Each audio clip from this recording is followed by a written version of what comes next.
Bismillahirrahmanirrahim. Assalamualaikum warahmatullahi wabarakatuh. Pertama-tama, kenalkan nama saya Fadian Muhammad dengan NIM 2411191083 dari kelas D.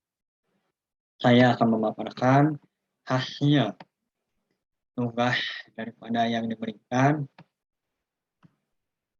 mengenai kontrak dagang yang mana soalnya diberikan yaitu bentar. Perencanaan struktur jembatan kereta api menggunakan PCI Grider.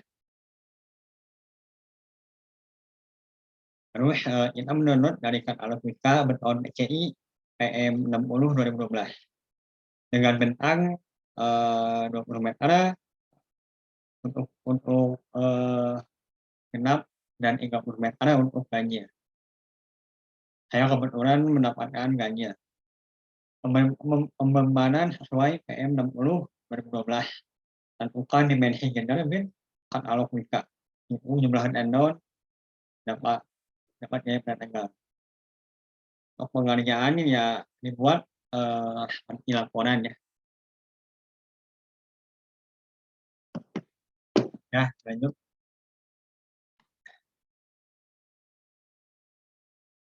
Aman-aman di sini ya, tentunya saya pribadi membuat pengantar karena ya sesuai dengan perintah yaitu laporan. Dapat isi, lengkap, ada daftar gambar, dapat tabel,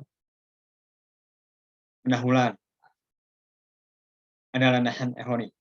Beton adalah suatu bahan yang mempunyai kekuatan yang tinggi terhadap tekan, tetapi sebaliknya mempunyai kekuatan relatif sangat rendah terhadap tarik. Beton tidak selamanya bekerja secara efektif di dalam penampang struktur beton berulang. Hanya bagian tekan saja yang efektif bekerja, sedangkan bagian beton yang letak di bagian yang tertarik tidak bekerja efektif dan hanya merupakan beban mati yang tidak bermanfaat. Nah, ini yang saya buat landasan teorinya. Hal ini yang dapat menyebabkan tidak dapatnya diciptakan struktur beton berulang dengan bentang yang panjang secara ekonomis karena terlalu banyak beban mati yang tidak efektif. Selanjutnya ada jembatan. Berdasarkan lokasinya, jembatan dapat dibedakan sebagai berikut. Yang satu ada jembatan di atas jalan raya, terus jembatan di atas sungai atau danau, jembatan di atas lembah, jembatan di dermaga, jembatan di atas saluran irigasi. Jadi jembatan berdasarkan fungsinya, jembatan dapat dibedakan sebagai berikut. Satu, jembatan jalan raya, jembatan pejalan kaki atau penyeberangan, jembatan kereta api. Selanjutnya ada jembatan berdasarkan bahan konstruksinya. Jembatan dapat dibedakan menjadi beberapa macam, antara lain jembatan beton tegang, jembatan komposit, jembatan kayu, jembatan baja, jembatan beton. Selanjutnya saya akan menjelaskan tentang girder. Girder. Girder adalah sebuah balok antara dua penyangga, dapat berupa pier atau abutmen pada suatu jembatan flyover. Umumnya girder merupakan balok baja dengan profil T. Namun girder juga dapat berbentuk box atau box girder atau bentuk lainnya. Menurut material penyusun girder dapat terdiri dari girder beton, girder baja. Sedangkan menurut sistem perancangannya, girder terdiri dari girder beton yang dicetak di pabrik memproduksi beton, kemudian beton tersebut dibawa ke tempat pembangunan jembatan atau flyover. Dan pada saat pemasangan dapat menggunakan girder crane. Nah, juga ya. Terus di sini ada rumusan masalah. Beberapa hal yang menjadi rumusan masalah pada tugas ini yaitu A. Berapa jumlah tendon yang dibutuhkan pada dalam pembuatan jembatan ini. Selanjutnya berapa nilai kehilangan tegangannya. Terus di sini ada maksud dan tujuan. Maksud dan tujuan yang dibuat tugas ini adalah untuk mengetahui add-on yang dibutuhkan pada perencanaan jembatan ini. Selanjutnya, untuk mengetahui kehilangan tegangan yang dialami beton pada tegang pada perancangan jembatan ini. C. Untuk mengetahui apakah perancangan jembatan ini dapat diaplikasikan atau tidak pada saat pengecekan. Dan juga mengetahui apakah jembatan ini layak atau tidak. Jadi kalau tidak layak kita ya lakukan lagi ya tes yang lainnya. Selanjutnya ada ruang lingkup perencanaan. Dalam tugas perencanaan ini, perhitungan dilakukan terdiri dari beberapa tinjauan. Peninjauan ini meliputi gelagar beton tegang yang digunakan pada jembatan, model penampang jembatan yang mengacu pada katalog Wika, pembebanan jembatan menggunakan PMI nomor 60 tahun 2012 dengan analisa yang dilakukan Microsoft Excel dan perhitungan secara manual. Selain itu, penulis tidak merencanakan desain pekerjaan jalan, juga tidak menghitung struktur bawah dan analisa biaya pelaksanaan. Jadi tujuannya Microsoft Excel itu dan perhitungan manual itu, jadi kita bisa sinkron. Jadi hasil dari Excel dan secara manual bisa sama. Jadi kita dapat membedakan mana yang tepat atau tidak atau sebanding. Terus ada metode perencanaan. Metode yang digunakan untuk menyelesaikan tugas ini adalah studi pustaka berupa kajian literatur, berupa materi dosen yang diberikan e-book maupun buku-buku struktur yang berkaitan dengan struktur jembatan dan perencanaan. Dan juga saya mengambil dari perpustakaan yang ada di kampus Unjani Cimahi. Dan ya tentunya konsultasi dengan dosen pengampunya yaitu dengan Bapak Prima Sukmaywa.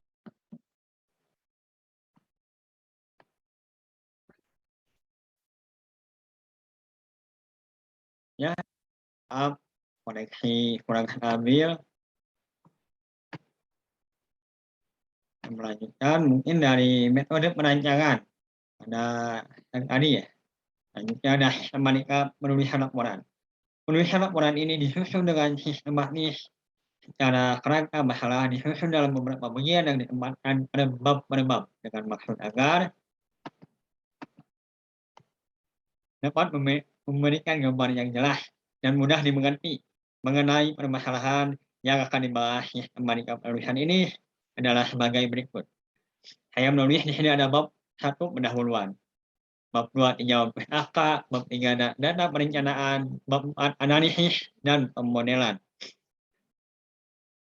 dan kesimpulan bab 5. Selanjutnya bab 2 ada tinjauan pustaka, ada konsep dasar beton, konsep gaya. Selanjutnya ada beton tegang yang tadi sudah dijelaskan. Terus ada beban pasca tarik. Material beton tegang. Nah, beton dipakai pada beton tegang umumnya mempunyai kuat tekan 28 sampai 55 MPa pada umur 28 hari.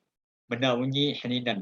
Nilai selam berkisar dari 50 sampai 100 mm dengan faktor air semen kurang lebih 0,45. Terus ada baja berat tegang. Baja yang digunakan sebagai pemberi berat tegang pada beton merupakan baja dengan mutu sangat tinggi hingga 1862 MPa atau lebih tinggi lagi. Nah, di sini ada hasil gambar ambil kawat-kawat beton berat tegang dengan nilai yang ya sudah ditentukan tadi. Baja tendon yang dipakai untuk praktek ada 3 yaitu kawat tunggal, kawat untayan, kawat batangan. Kawat tunggal dipakai untuk beton berat tegang. Dengan ini nominal 6,35. Selanjutnya ada kontre Junior. Ya, yaitu ada PC wireless lab, PCI Gider. Yang mana terus ada PCU Gider. Rumus dasar dan tegangan pada syarat bawah ini menjadi di mana FP tegangan di syarat atas FB dengan syarat di bawah C hari per 2 hari. Hari kedua, untuk penampang persegi panjang ada EG. Nah ini untuk perhitungan endon yang dilakukan yaitu ada perhitungan kondisi awal dengan ini rumusnya momen akibat berat sendiri balok. Harus ada tegangan di kondisi awal, harus ada syarat atas tarik PI, ada syarat bawah diperoleh nilai P. Kondisi akhir itu ada penentuan posisi baris endon. Juga ada presentasi tegangan leleh yang timbul, yang mana ada nilai A. Nah ini rumusnya. PA sama dengan PT bagi 0,85 kali itu kali PBS sama dengan kurang lebih 80%. Ada yang berat tegang. Juga ada perhitungan tegangan efektif, ada cek tegangan izin kondisi akhir. Terus di sini ada kehilangan tegangan. Apa itu kehilangan tegangan? Ya, kehilangan tegangan adalah berkurangnya gaya yang bekerja pada endon dalam tahap-tahap pembemanan. Secara umum, kehilangan tegangan pada struktur beton pada tegang dapat diilustrasikan pada gambar berikut. Dan ini ada rumusnya lengkap, sudah saya buat biar yang membacanya dapat dipahami dan dimengerti. Nah, terus ada kehilangan seketika. Apa itu kehilangan langsung atau kehilangan seketika? Atau kehilangan tegangan adalah PG, PI, dan kehilangan tegangan akibat pengaruh waktu adalah PI kurang PE. Kehilangan tegangan langsung disebabkan oleh perpendekan elastis dari beton, gesekan sepanjang lengkungan endon pada struktur pasca tarik, salib pada angkur, dan lain-lain. Di sini ada perpendekan elastis, tuh ada tarik, di mana ES kehilangan gaya pada tegang, PI yaitu gaya pada tegangan awal, AC yaitu luas penampang beton, AS luas penampang baja pada tegang. N adalah rasio antara modulus elastis baja. Terus ada pasca tarik pada struktur yang menggunakan kabel tunggal tidak ada kehilangan gaya pada tegang akibat perpendekan beton karena gaya pada kabel diukur setelah perpendekan terjadi. Pada penampang yang menggunakan lebih dari satu kabel, kehilangan gaya pada tegang ditentukan oleh kabel yang pertama ditarik dan memakai harga setengahnya untuk mendapat harga rata-rata semua kabel. Kehilangan tegangan pada struktur pasca tarik dapat ditentukan dengan permasalahan sebagai berikut dengan rumus ES sama dengan ya ini disebutkan. Terus ada gesekan pada tendon. Apa itu gesekan pada tendon? Yaitu pasca struktur beton pada tegangan dengan tendon yang melengkung diketahui adanya gesekan pada sistem penarik dengan angkur sehingga tegangan yang ada pada tendon lebih kecil daripada yang terdapat pada alat baja tekanan. Dan ini ada rumus-rumusnya lengkap sudah saya buat dan saya masukkan. Mohon maaf apabila ada ini sedikit typo dalam penulisan. Terus di sini ada slip pada angkur. Slip pada angkur terjadi sewaktu kawat dilepaskan dari mesin penarik dan ditahan baja pada angkur. Terus ada kehilangan tegangan tergantung waktu. Terus ada rangkap pada beton. Nah, ya ini ada rumus-rumusnya dapat keterangan bisa dibaca. Susuk pada beton. Relaksasi baja. Relaksasi baja terjadi bila baja pada tegang dengan perpanjangan tetap selama suatu periode yang mengalami pengurangan gaya pada tegang. Kehilangan ini nomor 3 ada kehilangan OTA dalam desain. Pada tahap awal perencanaan struktur umumnya tidak langsung dihitung kehilangan tegangan yang terjadi tetapi ditaksir terlebih dahulu. Jadi dibayang-bayangi karena Kehilangan dagangan dipengaruhi oleh banyak faktor seperti karakteristik dari betonun dan baja. Metode pengecoran, metode perategang besar gayanya, perategang dan lain-lain. Adalah sulit untuk memprediksi kehilangan tegangan otak. Akan tetapi nilai-nilai etika dari setiap kehilangan yang terjadi pada kondisi normal dapat digunakan untuk estimasi awal kehilangan tegangan otak. Untuk struktur pada tarik terdiri dari 4% perpendekan elastis, 6% rangkap pada beton, 7% susut pada beton, dan 8% reaksi baja sehingga kehilangan tegangan total untuk struktur pada tarik adalah 25%. Untuk struktur pasca tarik terdiri dari 1% perpendekan elastis, 5% rangkap pada beton, 6% susut pada beton, dan 8% relaksasi baja. Dengan demikian, kehilangan total untuk struktur pasca tarik adalah 20%. Dan ada bab 3 kriteria desain bentang jembatan. Berikut adalah data yang digunakan untuk mendesain perencanaan jembatan. Dengan panjang jembatan 20 meter, lebar jembatan 6 meter, tebal tebalnya alat lantai 0,3 meter, jarak antar gider 1,85 meter, ya, tipe jembatan post tension PCI gider, lebar jalan rel, lebar jalan rel 1067 mm, perencana kereta 137,5 km per jam.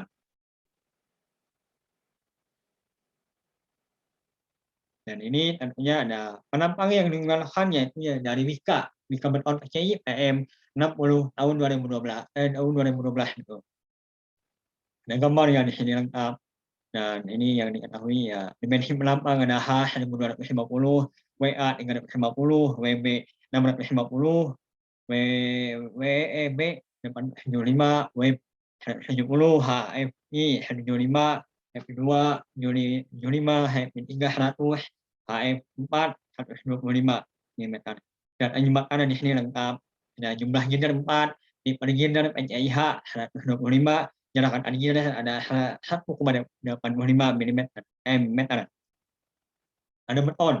Di sini ada struktur beton pada tegang, lantai jembatan adalah lapis beton. Mutu beton K kurang 500 sama dengan 41,5 MPa.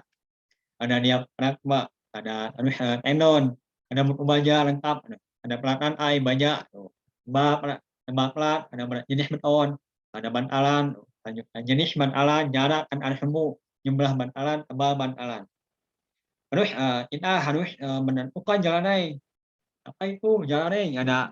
Di situ ada perencanaan klarifikasi jalannya. Yang mana ada kecepatan yang diketahui itu. 137,5 yang tadi ada rumusnya ya. Terus ada kelas jalan raya berdasarkan kecepatan. Terus ada klarifikasi jalan raya yang mana ini lengkap dengan rumusnya. Terus ada perencanaan komponen jalan raya yang akan digunakan. Ada alat penambat, terus ada selanjutnya bantalan, balas, terus ada porositas maksimum, terus ada minimum, ada kandungan tanah, kandungan minyak, ada kehausan yang mana harus kita ketahui dengan jumlah yang ditentukan.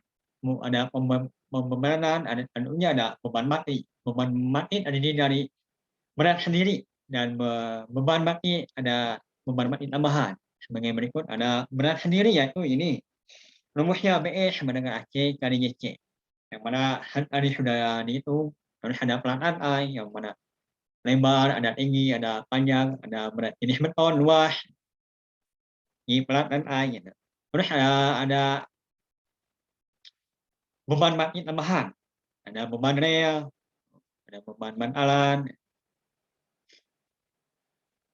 terus ada beban balas, beban diafragma. Nah ini hasil-hasilnya ya, bisa dibaca nanti. Ada beban hidup. Diketahui bentang jembatan 20 meter dapat memikul lokomotif dan tender sepanjang 19,20 meter atau konfigurasi paling awal dengan berat total 168 ton atau 8,75 ton Permintaan maka konfigurasi beban hidup besar adalah sebagai berikut, yaitu 411,88 kilonewton. Terus ada perhitungan gaya berat tegang awal, yang mana di gambarnya ada dimensi, terus perhitungan modulus penampang, terus ada menghitung maksimal penampang. Di sini kita ketahui ada momen akibat jeder, momen akibat pelataran air, momen akibat rem, momen akibat bantalan. Terus ada momen akibat balas, momen akibat beban pada pusat, momen akibat lokomotif, momen akibat diafragma. Terus ada momen total. Selanjutnya kita menghitung batas tegangan. Tersebut ada batas tegangan kondisi inisial, ada batas tegangan kondisi efektif, terus ada mengecekkan penampang, terus selanjutnya ya tentunya kita akan menemukan hasil itu di diagram magnet. Terus ada menentukan jumlah tendon. Nah, ini hasil akhir yang harus kita ketahui. Ada penghitungan syarat, menentukan jumlah tendon, terus ada menghitung nilai N, menghitung sistem friksi sepanjang tendon, terus menghitung PS, menghitung sistem slip pada angkur. Selanjutnya, ada akibat rangka, momen inersinya. Nah, dan ini nih hasil akhirnya. Akibat penyusunan beton, terus ada akibat relasi banyak, ada rekapitulasi kehilangan tegangan, ada kehilangan tegangan efektif, momen nominal. Nah, gitu. Segitu perhitungan. Dan kesimpulan yang saya ambil dari laporan ini adalah laporan ini diketahui bahwa luas penampang PIH 125 adalah 316759 mm persegi dan berat jenis beton post tension ada 25 kilonewton dan pelataran air didapatkan 45.000 kilonewton. Kemudian katalog besaran dimensional tipenya yang 50 menit luas 64,20 cm dan berat real per meter ada 50,4 kg per meter dan bantalan area 130,515 kilonewton. Juga diketahui hasil gaya tegang yang didapat sesuai dengan data yang ada dan hasil yang sangat pas. Perlu kita ketahui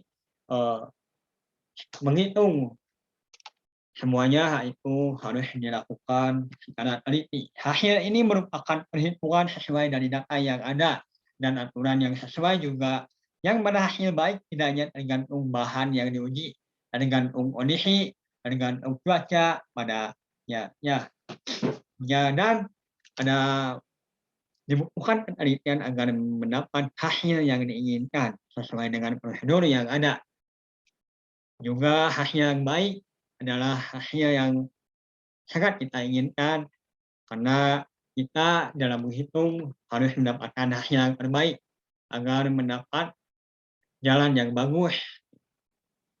Dan mungkin cukup sekian yang saya dapatkan mengenai laporan tugas UAS yang diberikan pada kesempatan ini. Mungkin kita akan bertemu kembali di lain waktu. Mohon maaf apabila ada kesalahan. Wabillahi taufiq wal hidayah. Wassalamualaikum warahmatullahi taala wabarakatuh.